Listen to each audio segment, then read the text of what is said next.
with Algeria on negotiations on it. So we are aware of the draft resolution that's been circulated by Algeria and have provided feedback. We're certainly not going to negotiate on the ins and outs of this in public, but I will just note that it is imbalanced and it fails to note a simple fact, which is that Hamas is to blame for this conflict, and the fighting in Rafah could end tomorrow if Hamas agreed to a deal for a ceasefire and the release of hostages. It's important that the United Nations not erase Hamas's role from this conflict or ignore its repeated violations of international law. But beyond that, I'm just not going to get ahead of the process. Would you veto it as it stands now? That would be me getting ahead of the process, which is what I said I was just not going to do. Okay, and then the United Nations said on Wednesday that the amount of humanitarian aid entering the enclave has dropped by 2/3 since Israel began its military operation in the southern Rafah region this month. What is the U.S. doing about this? Sorry, I didn't hear that. Entering the what? The amount of humanitarian aid entering Gaza. Got it. Right. Sorry, I didn't hear that. I just wanted to make sure. So, look, we have urged Israel to allow increased assistance into Gaza through as many points as possible and to ensure the safe and secure distribution of aid throughout the region. We've also called for consistent access through Rafah and Kerem Shalom crossings to prevent harms to civilians reliant on aid, and we're continuing to work with partners in Israel and Egypt to do everything we can to ensure as many of those crossings as possible are as open and can serve as conduits for additional humanitarian aid. And then just one more on Gaza, if I may. Yeah. Stacey Gilbert, a State Department employee of more than 20 years, said she resigned after the administration released the NSM report this month, which she said was wrong. She said a draft of the report had said clearly that Israel was blocking humanitarian assistance, but that subject matter experts were removed and it was edited at a higher level before being published with the conclusion that Israel was not blocking assistance. What was the reason for the change to this conclusion, and do you have any comment on this? So first, let me just say I'm not going to comment on personnel issues, but we have been clear that we welcome diverse points of view and believe it makes us a stronger department, and it makes and leads to a stronger policy-making process. The Secretary and department leadership will continue to seek out a wide range of views because we think it improves our policy-making process. As I said, we continue to press the government of Israel to avoid harming civilians and urgently expand humanitarian access to and inside Gaza. And this includes the provision of life-saving assistance, allowing fuel entry, and ensuring the safe freedom of movement for humanitarian workers. What I can say on the National Security Memorandum 20 and the process, and we spoke a little bit to this about when the report was released, is that this was a joint State Department, Defense Department report. It reflected input from across the interagency, including the intelligence community, including our embassies and consulates in the relevant countries that are laid out in the NSM, as well as input from NGOs and nonprofits. Relevant State Department bureaus, including, of course, the Bureau of Near East Affairs, as well as the Bureau of Population, Refugees, and Migration, provided input. And I will also just say is that we stand by the National Security Memorandum 20 report.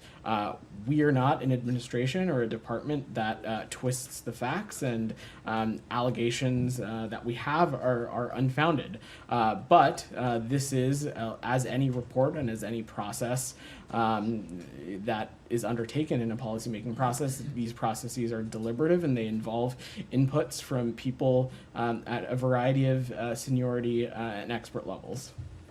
Thank you. I have a few other questions on other things, but... Okay, great. Shannon, go ahead. Further on the assistance to Gaza, Yep. with the DoD's temporary peer out of commission, Has the U.S. engaged with Israel to try to get some of that assistance that's presumably sitting in Cyprus to come in through the port of Ashdod and then land routes? We're looking at what other options might be available. So first, let me just say the pier part of the overall broader maritime corridor has proven to be crucial in delivering supplies, and we expect that the repair and the re-anchoring of this pier to happen as swiftly as possible. I know my colleagues at the Department of Defense are working around the clock, as is others across the interagency, to get that to happen. There is, of course, the warehouse in Cyprus. There is the port of Ashdod. There are the facilities on the beach side and other avenues like that. We think that those are viable options for the humanitarian aid commodities, and so we're continuing to consult with donor countries, the government of Israel, and other interlocutors on what might be feasible. But I don't have a new process to announce. Leon, is that you had your hand up? Yeah, I was just hesitating. You said the part of this pier has been crucial to distribute aid to Gaza, but in fact, since it started, it's been having a series of issues and problems. Leon, since it started, more than 100 metric tons of aid has been transported from the pier to a staging area where UN humanitarian groups distribute it to Palestinians. Of course, we want these repairs and the re-anchoring to happen as swiftly as possible, but it has been an important piece of our overall humanitarian aid efforts, and I know that across the interagency, we are working around the clock to rectify the challenges that were found due to some inclement weather. But we are doing everything we can to continue to open this process back up. We think it's been vital, but as I was mentioning to Shannon, there are some other components of this overall corridor, including the warehouse in Cyprus, Ashdod Port, other setups that we think are viable options for these commodities, and we'll continue to work on that process. Sure. Thank you. Go ahead. Vedant. But the United Nations has said that aid has dropped by 67%. That's a lot of aid. I mean, since the operation in Rafah began. Doesn't that tell you that these, I'm sorry to call it this way, but band-aid kind of solutions, like the pier and so on, they have no long-term effect. They're subject to all kinds of weather or, mishaps or whatever it is. And the only way are really the, land crossings. Isn't that the case now? Isn't that the proof? As I said when answering Leon's question, when the pier was anchored and functioning, it allowed the provision of 1,000 metric tons of humanitarian aid. Also, I was pretty clear up here, as has Matt, as has Secretary Blinken, when we were talking about the JLOTS process and it being established, that this administration is one in which we are pursuing an all-of-the-above approach when it comes to humanitarian aid. At no point since the onset of this conflict have we tried to make the case that a maritime corridor or a pier establishment of a pier system was meant to replace or supersede land route crossings, and that's why we continue to work around the clock to make sure that those land crossings are open as swiftly as possible as well. Right. I mean, you guys said time and again that it's not an alternative to land crossing. Correct.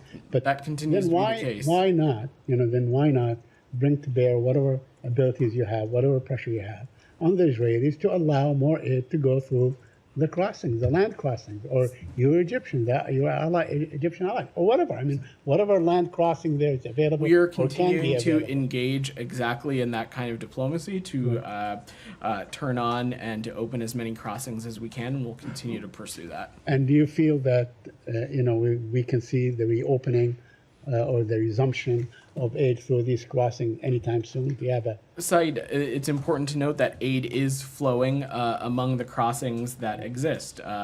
On May 29th, a total of 325 trucks crossed into Gaza. Certainly, I'm not indicating that that is enough or enough to alleviate the dire situation in Gaza, but aid is flowing, and we are continuing to work around the clock with partners in Egypt and Israel to do what we can to make sure other vital crossings are open and can open as swiftly as possible. Simultaneously, we're doing everything we can to repair and retrofit this pier and make sure that it can be re-anchored as swiftly as possible as well. And I'm sure my colleagues at the Department of Defense can speak to you a little bit more precisely about that process. Now, there is a CNN New York Times investigation that determined that the weapons used in Rafah were American weapons, the GPU 39, whatever. Do you have any comment on that? Because yesterday, I think the secretary said he was not sure yet whether it was American-made weapons and so on, something like that. So what is your position today? So I'm going to let the IDF speak to their investigation, including what pieces. I'm asking you about, is this a U.S. weapon, as far as you know? Again, it is not for us to speak to. We can't speak to individual weapons loadouts to Israeli aircraft. So I will let the IDF speak to their investigation findings and indicate, including anything that they have to share about what weapons were used. I just don't have an assessment for you that. And lastly, does it bother you guys when former officials, high-profile officials, like the former U.S. ambassador to the United Nations, Nikki Haley, writes on a bomb, finish them off? Or when someone that's still, like a senator, U.S. senator, says drop a nuclear bomb on them and so on. I mean, like in a final solution kind of a thing. Does that really bother you? Do you feel disgust? Do you feel that, maybe you ought to issue a statement? If somebody said this about any other group of people and so on, I think you would probably be disgusted. You would say, this is terrible, this is awful. What is your position on what they say? Said, Ambassador Haley is a private citizen, and what we're focused on is the diplomacy and the task at hand. We're focused on doing everything we can to get this conflict to end, to secure a ceasefire that is coupled with the release of hostages, a ceasefire that can be coupled with an additional influx of humanitarian aid, one that ensures Palestinians in Gaza are protected, have their humanitarian needs met, a ceasefire that will help identify a vision for the post-conflict of Gaza, a Gaza that can no longer be a springboard of terrorism, and a Gaza where Palestinians and in a separate state, Israelis can live with equal measures of security and prosperity. That's what we're focused on. Can I just follow up on Saeed's point? Sure, and then I'm going to go to Abby because she's had her hand up patiently. Unless Abby wants to go, I'll let you. Why can't you comment on whether or not this was a US bomb? Is that a matter of policy, or is it because you don't know? Tom, we just can't speak to individual weapons loadouts on Israeli aircraft. That's not something for us to speak to. This was not a U.S. operation, and we are not. We don't have boots on the ground as it relates to this conflict. And I will let the IDF speak to their investigations and their findings. Yep. Broadly, of course, the United States has a broad and robust security relationship with the government of Israel. That is certainly no secret. But when it comes to speaking as it relates to individual operations, we're just not going to do that from the U.S. government. And I defer you to our partners in Israel to speak to that. I mean, it matters, though. You're a spokesman for the U.S. government. If this was a U.S. weapon, as has been widely reported, and all the publicly available images are suggesting, there's obviously a locus of interest for you and potential responsibility given catastrophic deaths and the way that people were killed in this incident after Israeli airstrikes. I'm just trying to understand why. I mean, have you looked at the pictures? Do you have... Tom, it's important. Let's not conflate multiple things here. First, as it relates to the origin of the weapon that was used, that is something that the IDF can speak to as it relates to their own investigations and whatever findings it chooses to make public or share or not. Separately, but related, regardless of the origin of this weapon, And regardless of what the weapon was that was used, it is devastating to see the images and the videos and the imagery that we saw from over the weekend. And that is why we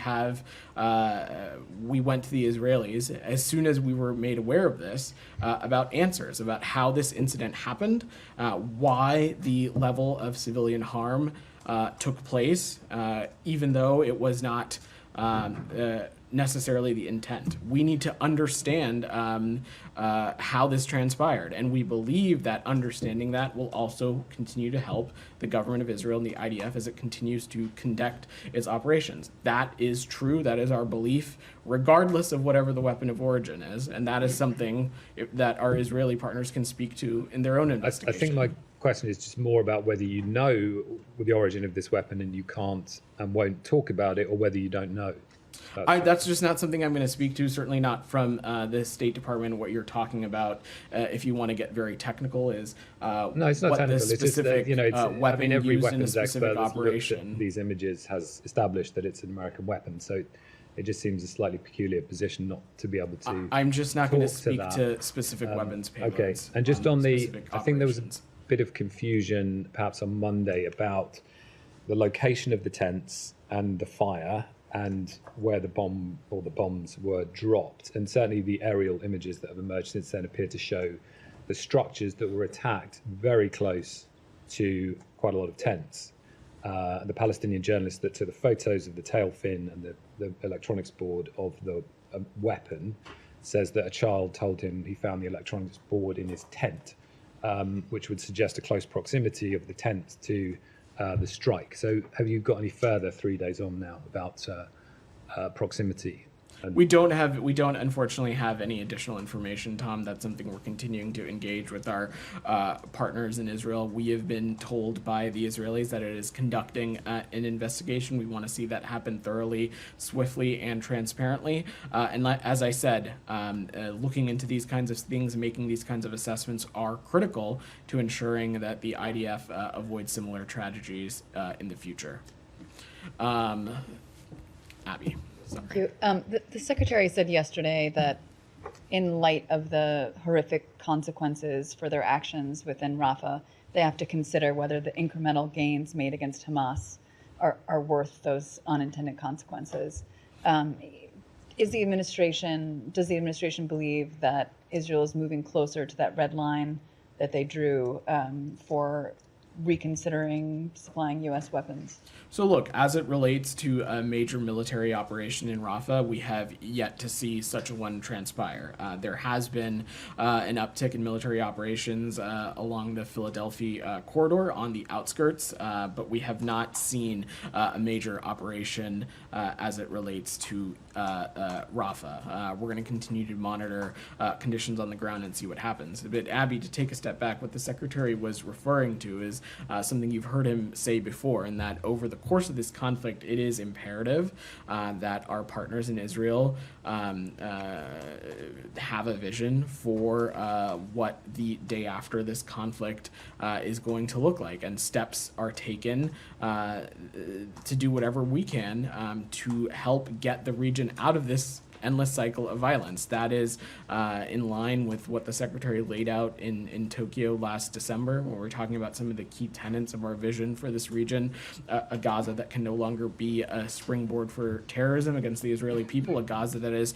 reunited under the Palestinian Authority with the West Bank, and we're looking for a real plan for progress for the Palestinian people, one that will bring the equal measures of dignity and justice for Israelis and Palestinians alike. To put it more candidly, a military operation here we have never felt is enough. We of course support and encourage every effort to defeat Hamas, but without some plans for some broader or greater diplomacy, we will continue to find ourselves in this endless cycle of violence.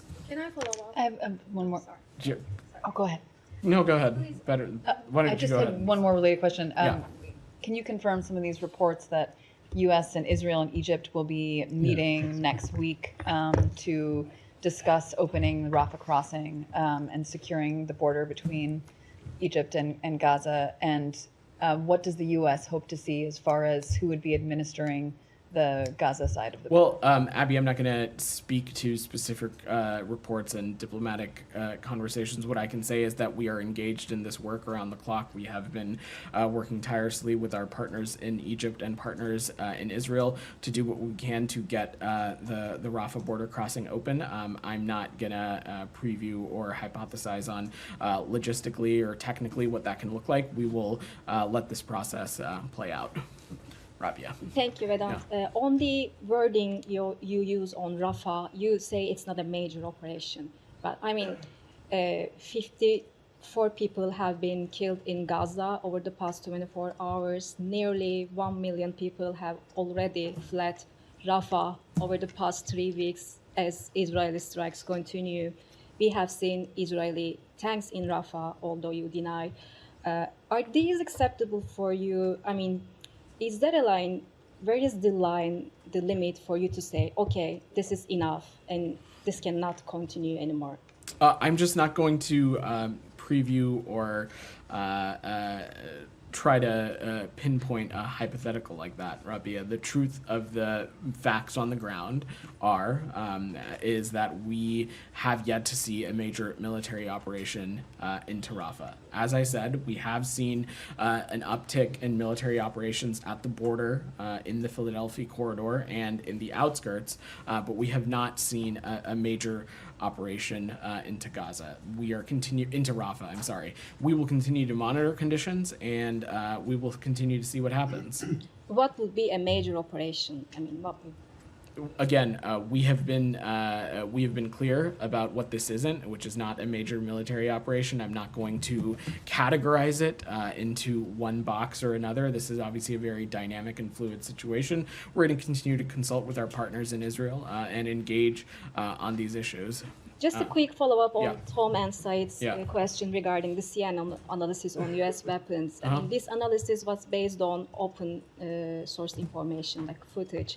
Why isn't the State Department able to make a similar assessment based on, instead of relying on the IDF investigation? We're just not going to speak to individual weapons loadouts on particular aircraft. That's not something we're going to get into from here, and I will leave it to the IDF to speak to anything that they want to share as it relates to their findings in an investigation that they have underway. Go ahead. Just based on your answer, you haven't seen a major military operation, and you oppose a ground military operation in Rafah. You support Israel in going after Hamas. You're saying Hamas is embedded within the civilian population. Obviously, this is how the Israeli can go after Hamas, and these consequences would look like what we have seen during the weekend.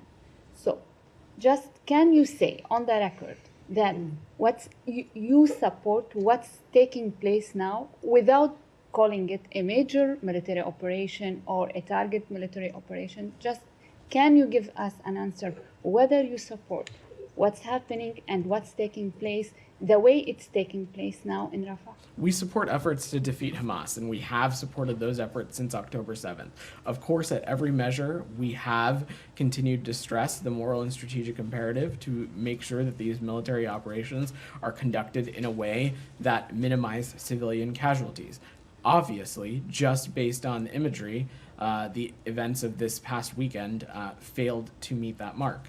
That being said, we do continue to support efforts to take out Hamas terrorists, which our partners in the IDF indicated that they did over the course of the operation this past weekend.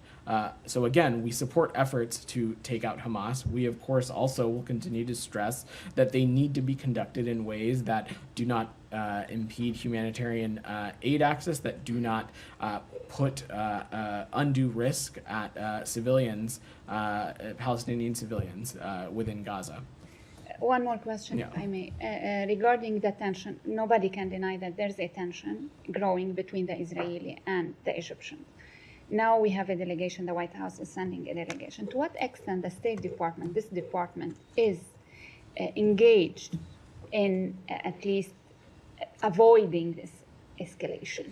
So one of the first things that we talked about in the immediate aftermath of the horrific October 7th terrorist attacks was a necessity to ensure that all regional parties had a responsibility to make sure that this conflict didn't spread and that tensions didn't rise unnecessarily. As it relates to the Rafah border crossing and the engagements that are ongoing between our partners in Egypt and our partners in Israel, we'll continue to play a role in that conversation as we want to continue to see progress made in opening that crossing. We think that it is an important conduit for the overall humanitarian aid situation into Gaza, but I don't have anything to preview beyond that. Thank you. Willie, go ahead. Yep. She's called for a peace summit. Do you guys have any reaction to that? Not really. Look, the United States has a clear vision here on what we think that needs to happen. We have not been ambiguous about it is necessary for a ceasefire, one that is coupled with the release of hostages and one that is coupled with additional humanitarian assistance. Time and time again, we have seen Hamas move the goalposts or walk away from legitimate deals that have been on the table. But we also know that this is something that we're going to continue to work at. It's one of the things that the Secretary himself is committed to. It's why he has engaged so directly on this with multiple trips to the region. I will also note that beyond just a ceasefire and the cessation of this immediate conflict in Gaza, you've heard me say this before, it is crucial that we also talk about the kind of diplomacy and the kind of steps that are necessary to get the region out of this endless cycle of violence, one that is, as you've heard me say before, will stop Gaza from being a launching pad for terrorism against the Israeli people, one not under the leadership of Hamas, a terrorist group. And so those are the kinds of things that we'll continue to work on. But, we're 8 months on now. These efforts clearly they're not going anywhere at the moment. I mean, why not, be open to kind of fresh ideas. If any country is interested in thinking that they can play a productive role, they certainly are welcome to. But let's not forget or lose sight of the fact that this conflict could have ended yesterday if Hamas were to just stop hiding behind civilians, put down its arms, and leave Gaza. And we have yet to see that happen. Leave Gaza? You want them to leave Gaza? They are Gazans. Most of these people that are fighting. We're talking about. Where do you want them to go? We're talking about Who would take them? We're talking about a terrorist group, Saeed. Who would take them? DR, go ahead. Anything else on the Middle East before I go ahead? Go ahead. I don't think your question's on the Middle East, Jenny. I'll come back to you, I promise. Go ahead. That's okay. I think I've been doing this long enough to know. Go ahead. I promise we'll get to you, Jenny. Thank you. Thanks, Saeed. So you've mentioned these transparent investigations and sort of allowing Israel to conduct those investigations. Obviously, you've mentioned, or rather Matt mentioned on Tuesday, that lawyers have been integrated with the IDF to make sure that things are going in a way that's in accordance with international humanitarian law. Then we've also mentioned how images from this past weekend are devastating. And then the NSM-20 report that you put a lot of trust in just now says specifically that the intelligence community, quote, assesses that Israel could do more to avoid civilian harm. So at what point would the department see a pattern of civilian harm rather than just individual instances that they allow for investigations to continue? So let's take a step back here. I think I dispute the premise of your question.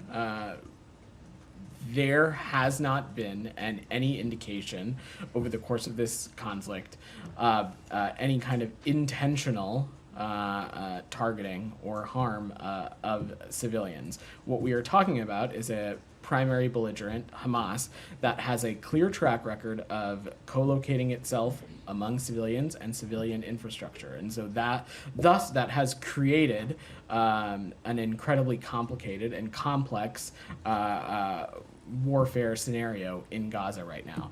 That does not, however, minimize the strategic and moral imperative that our partners in Israel have to ensure that when they conduct military operations, that risk and casualties to civilians are minimized as significantly as possible. And over the course of this past weekend, the images and the videos that we've seen have been incredibly heartbreaking. And we are trying to get as many answers as we can as to what transpired and how this incident unfolded and how this incident failed to meet even our Israeli partners' own stated goals of wanting to minimize civilian casualties as often as they can. I mean, go ahead in the back. Thanks very much. Yeah. A couple of questions. First of all, you say that there are ongoing diplomatic moves to try and get more aid into Gaza. The US has been talking since November about getting more aid into Gaza. So is the fact that there isn't more aid getting into Gaza a failure of US diplomacy, or is it just empty rhetoric? Over the course of this conflict, it is because of U.S. engagement that we have continued to push the ball forward on humanitarian aid. No one has ever stood up here and tried to make the case that the humanitarian aid that we're seeing has been sufficient, enough, or a silver bullet to address the dire consequences that the Palestinian civilians are facing in Gaza right now. But it is because of American diplomacy and American engagement, specifically by this president and this Secretary of State, that we have continued to see progress on humanitarian aid. No one across this administration has ever made the case that it is enough. I'm not saying that today, but it is because of American engagement that we are seeing some small steps in the right direction, and we will continue to press our partners in Israel when we have seen things that do not meet the mark. As I was answering Saeed's question earlier, or it might have been Tom's, we saw more than 300 trucks enter Gaza on May 29th. I'm not at all saying that that is enough, but that is aid flowing into Gaza, and we are continuing to work around the clock to do what we can to make sure that this pier and the overall maritime corridor can be re-anchored to Gaza as swiftly as possible. Simultaneously, we continue to have warehouses in Cyprus and other components of the maritime corridor that can be used for humanitarian aid commodities, and we are looking into what might be feasible in those aspects as well. And if I can, follow up to Saeed's question, if Nikki Haley's comments are made by a private citizen and therefore don't require any comment from you, why did this administration criticize people who spoke out in favor of those in Palestine demanding a ceasefire and were quite vocal? What's the difference? When did we do that? Well, do you want to talk about the number of times that they were described as anti-Semitic? Even any time there was a pro-Palestinian protest, it seemed to be that the administration was quite happy. You are conflating 6 different things, and your question is a little bit not on the level. Let's talk about the facts here. Protests, whether they be on college campuses or elsewhere, they inherently are not anti-Semitic. There have been, of course, over the course of these protests, been imagery, there have been chants, there have been slogans, there have been signage that has been anti-Semitic. Also, what we are talking about in those circumstances is protesters who, in some instances, have broken the law, taking over buildings, occupying certain areas within specific municipalities. Those are not expressions of free speech. That is illegal in some places. So these are two different things, and I really don't appreciate you conflating. Well, one more point on this. The fact is, you have said that a lot of the things said by the likes of Nikki Haley and others are simply rhetoric. Yet when you call for the destruction and annihilation of people, that's against international law. Why is that not being condemned from the platform? That is not the kind of rhetoric that we certainly support from this administration, and it's not ones that we've been using. But Ambassador Haley is a private citizen. She doesn't speak for the United States. It's against she doesn't international speak law. for the United States. She doesn't speak for this administration. Go ahead. Thanks, Saeed. I'm sorry. Thanks, Vedant. Sorry. Saeed can come up here if you like. If you guys want a daily press briefing from Saeed, My help, I'll come on. I think I'm okay. Yeah.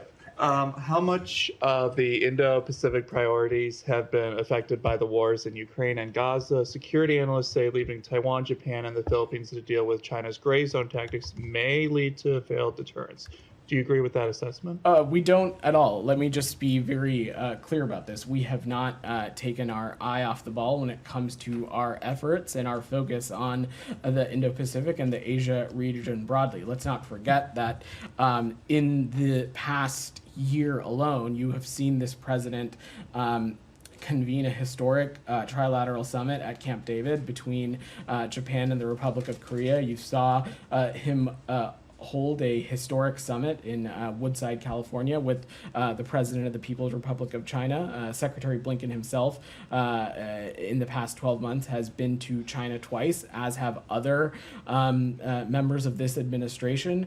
You saw this administration hold a historic trilateral summit between our Japanese partners and our partners in the Philippines. So when it comes to our commitment to a free and open Indo-Pacific, we continue to put points on the board, and that's something we're going to remain focused on. And now a perfect segue to Jani. Well, Thank you so much. I'll come back to you. Go ahead.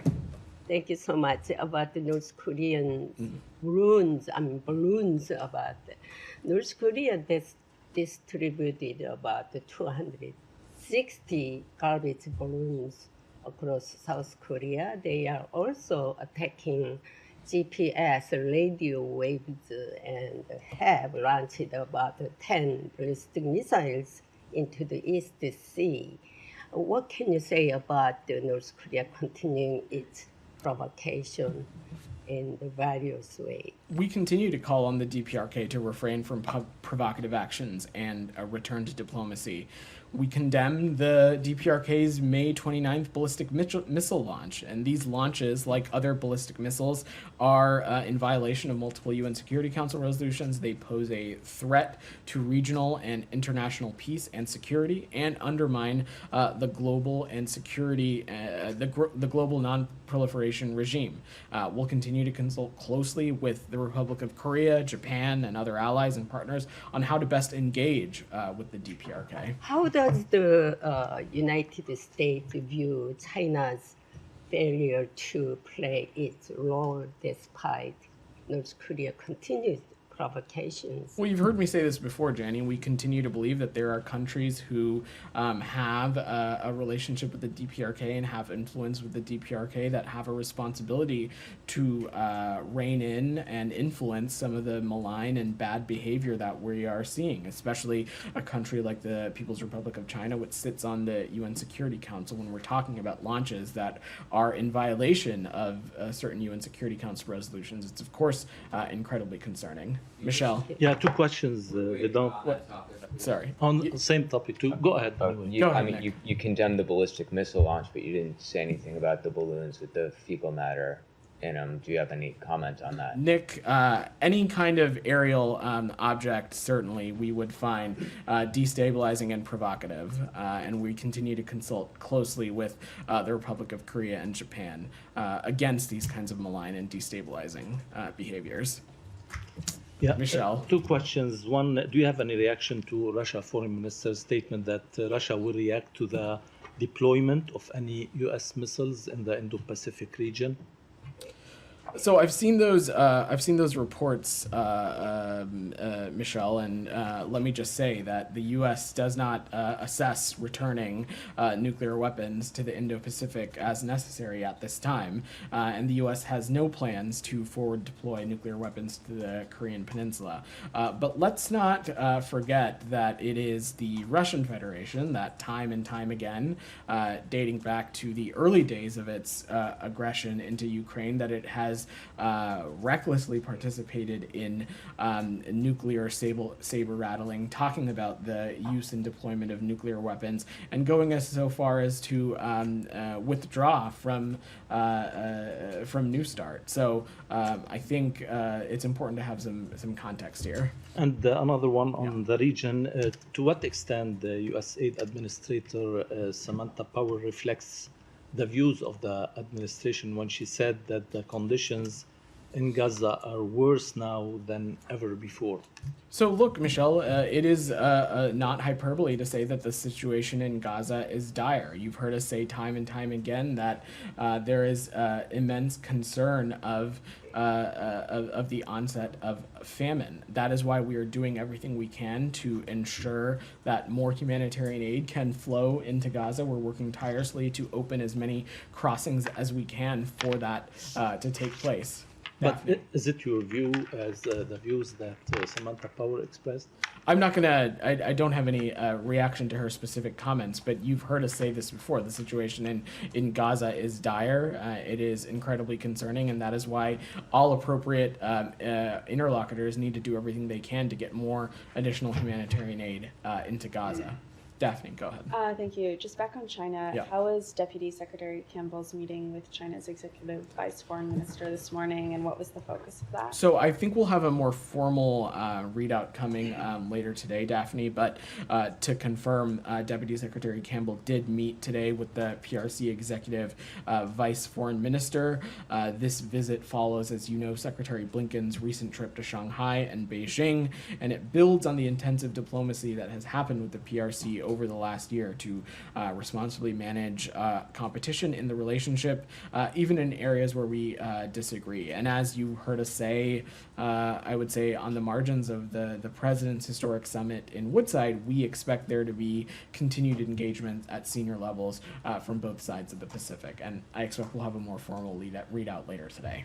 Campbell yesterday placed blame on Chinese leadership for supporting Russia's war in Ukraine. Is the U.S. considering sanctions against Chinese leadership? We certainly would not preview sanctions from up here. You know that by now, Daphne.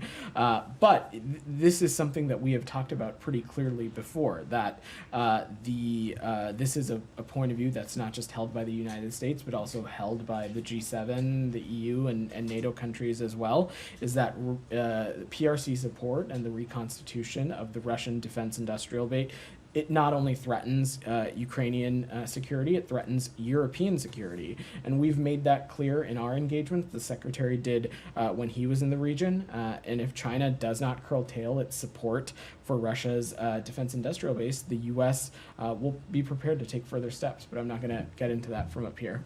Go ahead. Thank you. Oh, do you have one more? I've got a question on Sudan. I don't know. I'll come back to you on that. Thank you, Vedant. Yeah. Couple of days ago, hundreds of protesters in Pakistan's Punjab province attacked a Christian community over blasphemy charges.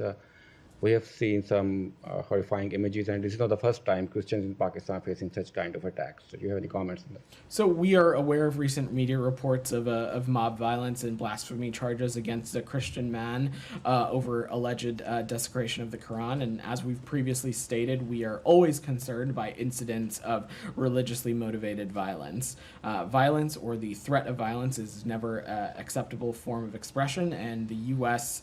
Uniformly opposes blasphemy laws everywhere in the world, including in Pakistan. 5 Pakistani soldiers were killed in a gun battle with terrorists at the Pak-Afghan border region. And these terrorists who are regrouping in Afghanistan are not only targeting Pakistani security forces, but also targeting girls' schools and those who are trying to maintain peace in the tribal belt. Pakistan and U.S. recently held counterterrorism dialogue where Pakistan is seeking some modern weapons from U.S. You have anything to say? So we are aware of reports concerning the deaths of Pakistani soldiers that were conducting operations along the Afghan border. And you are right, we are in regular communication with Pakistani leaders as part of our counterterrorism issues, and we're going to continue to discuss regional security in detail, including through high-level engagements, working-level engagements, and other extensive bilateral consultations. One last question, if I may. So Czech Republic is working on the extradition of Nikhil Gupta to the U.S. Gupta is, accused of involvement in the plot to kill Khalisani leader Gurpatwant Singh Pund in New York. He was named in an indictment filed by U.S.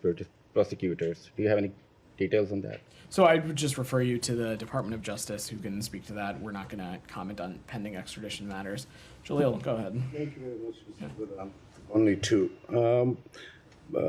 Matt Miller had called milestone to this Chief Minister of Punjab. She just introduced these laws which are condemned by the International Federation of Journalists and almost every single media union in Pakistan. Do you condemn that, or do you want to take maybe that milestone statement back from her? I'm not aware of the specific policy, Jalil, so I would have to get back to you on that. Our comments that day were about the trailblazing candidacy of herself and her profile and background, and what it has contributed to her getting that position. It was not a reflection of any specific policy, which, like I said, I'm not aware of these. I'm not seeing these similar reports. Thank you. We're happy to look into it. Just one more. Yeah. Yes, please do look into it, because Sure. she was convicted in Supreme Court. Go ahead. Just second one is, last 2 years I have been raising this not because I have some personal interest, Pakistan's issue, and I compare it with Afghanistan. So when the US withdrew from Afghanistan, the currency in Afghanistan was 70, now it's 77. Pakistan rupee was 125, now it's 270. Last week, Dubai leaks happened where $12 billion of Pakistani businessmen, they send it to Dubai to purchase property, where at the same time, Pakistan is begging for 1 billion, 12 billion. And you have a prime minister who is openly insulting serving chief justices. Is there a question here? Yes. Are you at all worried about Pakistan? Like, these facts that I'm presenting you, these are facts, like not Imran Khan related. So, again, you've heard me say this before. We have a deep relationship with Pakistan over a number of key areas, and we'll look for ways in which we can continue to deepen cooperation, particularly in the areas of the economy and security as well. Geeta, go ahead. Thank you so much. Vedant. Go ahead, Geeta. Thanks. Yeah. Today's UN General Assembly program in honor of the Iranian president who was killed last week. It seems like it didn't go as planned. It was much shorter. The U.S. didn't participate. Many European allies didn't participate. I was wondering what your take is of this low turnout in view of the fact that this was planned well in advance and everybody knew about it. I imagine that the low turnout is a reflection of the Islamic Republic's standing in the world and its track record as the largest exporter of terrorism and its continued role in provocative and malign and destabilizing activities, not just in its immediate region, but also more broadly as well. Last week, a mosque in Maryland, right here in the suburbs of D.C., held a ceremony for Raisi. A group of Iranian dissidents went there to protest. An Iranian individual who is clearly a supporter of the Islamic Republic, showed a throat cut gesture to the organizer of that protest. Was wondering, now the individual who was threatened has taken this to court. The court is going to be dealing with it, but I was wondering if you have any comments on that. So I think it goes without saying that threatening anybody on U.S. soil is intolerable and something that we have taken very seriously throughout this administration. And we will continue to work across the government to respond to any threats on U.S. soil. Representatives of authoritarian regimes cannot openly threaten or attack citizens without facing consequences. And citizens and civil society groups here in the United States are protected in their rights of expression and their rights of free speech without facing any consequences. Nick, go ahead. Haiti. Anything else on? Yeah, go ahead, Abby. Germany and other EU countries have been pushing for the larger EU to designate the IRGC as a terrorist organization. What is the U.S. position on this? Are you urging your European partners to take this step? Well, let me just say unequivocally that the IRGC is a menace to the world. We absolutely support efforts to designate the IRGC a terrorist organization, and we support those efforts worldwide. As you know, this is something that the United States has done already, designating the IRGC, and it is a terrible purveyor of terrorism that we believe affects the entire world.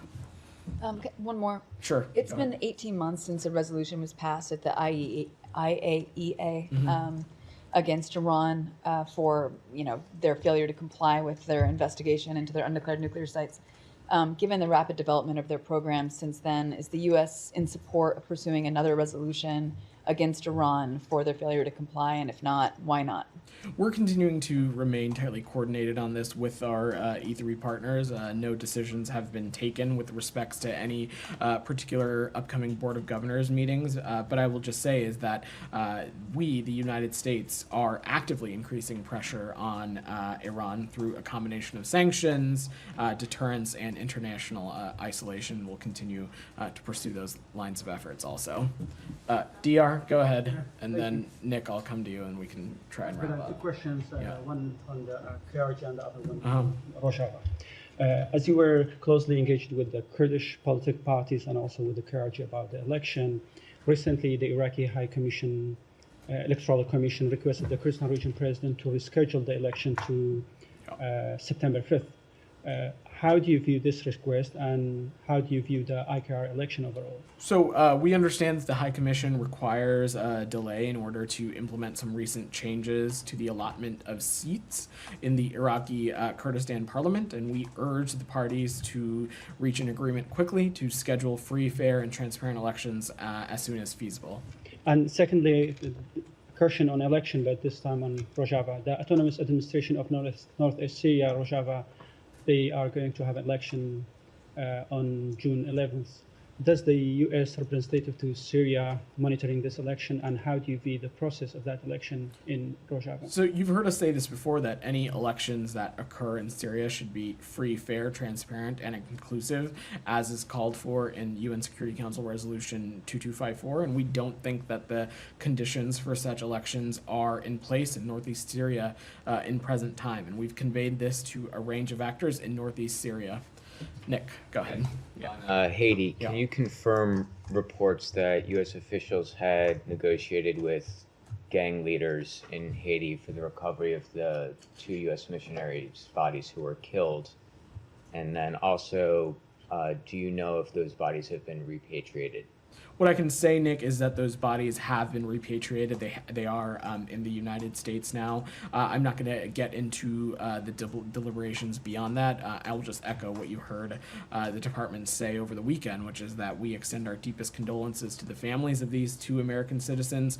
On behalf of the president, our ambassador in Haiti has been in touch with the families. This department has been in touch with the families, and we know that they are experiencing unimaginable grief. I can also add that today was when those repatriations happened in line with the family's wishes, and so our officials in Port-au-Prince worked with the families to make arrangements for those transports back to the United States. Daphne.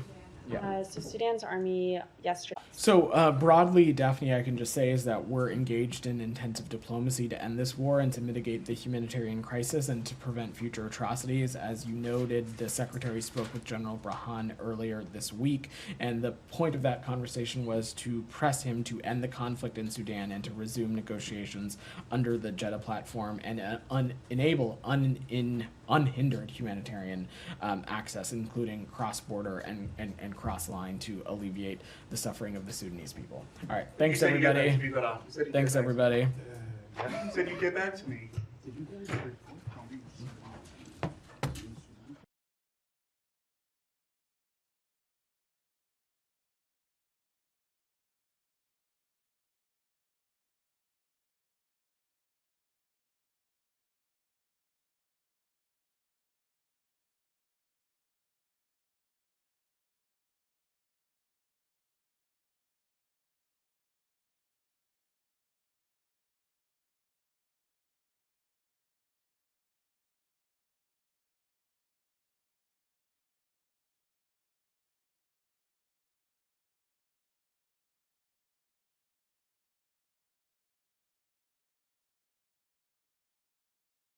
by Algeria and have provided feedback. We're certainly not going to negotiate on the ins and outs of this in public, but I will just note that it is imbalanced and it fails to note a simple fact, which is that Hamas is to blame for this conflict, and the fighting in Rafah could end tomorrow if